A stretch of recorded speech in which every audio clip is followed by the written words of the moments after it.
Shit. Ram આગોદા મારા છે ને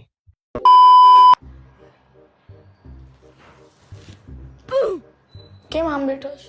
શું થાય તને? કામ કરવાનું મન નથી થતું. હું થાય છે? કામ તો કરવું પડશે ને. કેવું કંટાળો આવે છે, મને એવું થાય છે આજ. કામ જાજુ છે બહુ. કામ હોય તોય કામ કરવાનું મન નથી થતું. સારું નથી કરવું કામ, ઘરે ગયું ભલે પીડ્યું ઘડી હુઈ જાય. મને તો એવી નીંદર આવે એની વાત જવા દે. ક્લાયન્ટ કેટલા બેઠા છે પણ ઉપર? ક્લાયન્ટ બેઠા જ, મને ખબર બેઠા જ, પણ હવે શું કરવું? શું કરેશ? બેઠા છી. કેમ કઈ કામ નથી? કામ તો ઘણું છે. દીદી એમ કે છે કે કઈ કામ કરવા નથી જવું, કે બે હું શાંતિ, કે મન નથી લાગતું ને એવું બધું કે છે. રહ્યો આપો ને કયો.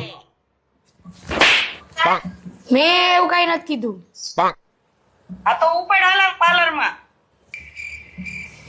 મમ્મી ઈ કે કામ નથી કરવું ને ઈચ્છા નથી થતી ને કામ કરવાની ને બેઠા રહીને ક્યાંક વેકેશન ઉપર જવું છે એવું બધું કેસ. ઈચ્છા કેમ નથી થતી? ઉપર જાવ એટલે ઈચ્છા થવા માંડે. જાવ કામ કરવા હાલો. હું એને ઈ જ કહું છું પણ માનતી જ નથી મારું. લ્યો સારું હાલો મમ્મી, હું તો જાઉં છું કામ કરવા. જો તમને ખબર છે ને હું કેટલું કામ કરું છું. આ એને લેતો જાવ. ઉપર કઈ એ હા સારું હાલો. તમે આવજો નિરાતે એક બે દી પછી. કામ તો કાંઈ ઉતાવળ નહીં. હાલો જય ભોળાનાથ. ના ના, હું કાલે જ આવું. સારું હાલો મૂકવો મમ્મી.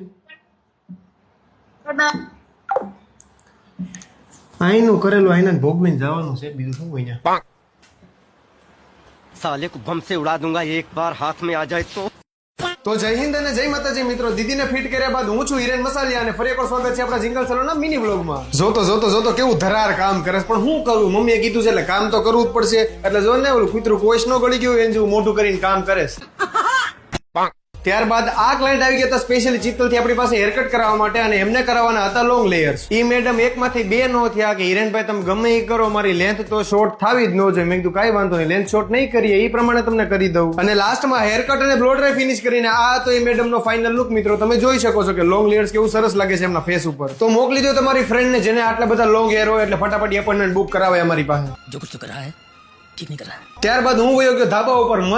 મસ્ત આમ જો એક નંબર મીઠી તડકી મોઢા ઉપર આવતી હતી ને ગરમા ગરમ કોફી પીતો હતો ને આમ જો મજા આવતી હતી. કેટલા દિવસથી નકરું કામ કર્યું હતું ને હવે આમ શાંતિ જોતી હતી જીવને. ત્યારબાદ હું આવી ગયો સલૂનમાં અને કામ બામ પૂરું કરીને મારે જવું હતું બહાર, એટલે ફટાફટ સાફ સફાઈ કરી નાખી. અને મારા ભાઈ ગદના એટલા જોર કરે છે ને કે બહાર જઈને ભાઈબંધ પાસે ઉભો રહ્યો તો પેટ્રોલ ફૂટી ગયું. બસ ભાઈબંધે હારો કહેવાય, બિચારો ઠેઠ પેટ્રોલ પંપે મૂકી ગયો. તો ફાઇનલી મિત્રો આજનો દિવસ બી થઈ ગયો છે પૂરો. કાલે ફરી મળીએ નવા બ્લોગ સાથે, નવી મોજ મસ્તી સાથે. ત્યાં સુધી લાઈક કરો, ફોલો કરો અને શેર કરો, અને હા અમારી યુટ્યુબ ચેનલને સબસ્ક્રાઇબ કરવાનું ન ભૂલતા હો.